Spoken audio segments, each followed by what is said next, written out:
आज से 5000 साल पहले भी लोग रॉकेट, डीएनए, कॉस्मिक एनर्जी और माइंड कंट्रोल जैसे टॉपिक पर बात करते थे। ये कोई साइंस फिक्शन नहीं, ये है भारत का वैदिक साहित्य, जहाँ सिर्फ मंत्र नहीं, ब्रह्मांड का विज्ञान लिखा है। वेदों को अगर समझ लिया तो ये जिंदगी, ब्रह्मांड और आत्मा सब समझ आ जाएंगे। तो बात करते हैं, वैदिक साहित्य क्या है।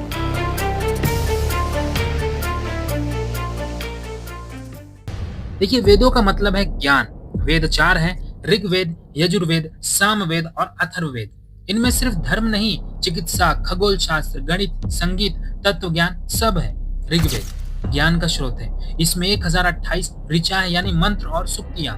यजुर्वेद यज्ञों के नियम और विज्ञान है। सामवेद संगीत और मंत्रों का तालमेल है। अथर्ववेद चिकित्सा, तंत्र और घरेलू विज्ञान की बातें हैं। इन वेदों में कोई एक धर्म या देवता को मान्यता नहीं दी गई, बल्कि पूरे ब्रह्मांड को एक ऊर्जा या सत्य का रूप माना गया है, जिसे ब्रह्म कहा गया है।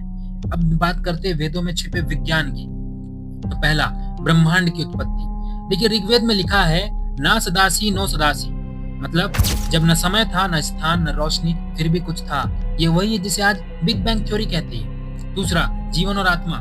वेदों में कहा गया है कि आत्मा अमर है और शरीर सिर्फ वस्त्र की तरह बदलता है। आज की क्वांटम फिजिक्स भी यही कहती है, एनर्जी कभी नष्ट नहीं होती, बस रूप बदलती है। तीसरा, सूर्य और ग्रहों का ज्ञान। सूर्य की किरणों के गुण, 9 ग्रहों की स्थिति और उनके प्रभाव, ये सब कुछ वैदिक ज्योतिष में बताया गया है, जिसे आज नासा और इसरो भी मान्यता दे चुके हैं। चौथा, मेडिसिन और आयुर्वेद। अथर्ववेद में करीब 300 से ज्यादा हर्बल औषधियों का जिक्र है, और आयुर्वेद तो इसी ज्ञान की देन है, जहां बिना ऑपरेशन इलाज भी संभव था।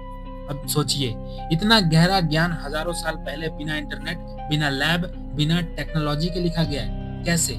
क्योंकि हमारे ऋषि अंतर्दृष्टि से देखते थे, बाहर की दुनिया से ज्यादा अपने भीतर की दुनिया को जानते थे। वेदों में श्रुति शब्द आता है, मतलब जो सुना गया, अनुभव किया गया, उससे ही ज्ञान माना गया। यहाँ कोई ब्लाइंड फेथ नहीं, सिर्फ गहन अनुभव और प्रयोगात्मक सत्य है। अब सुनिए मजेदार बात। हमारे पूर्वज तो रोज सूर्योदय से पहले उठकर वेदों का उच्चारण करते थे, और आज की जनरेशन सुबह अलार्म बंद करके फिर से सो जाती है। हम जिस ज्ञान को छोड़ रहे हैं, दुनिया के टॉप यूनिवर्सिटी वाले उसे स्टडी कर रहे हैं। हार्वर्ड और MIT में वैदिक साइंस पर रिसर्च हो रही है, और हम यहाँ कह रहे हैं वो तो पुराना जमाना था।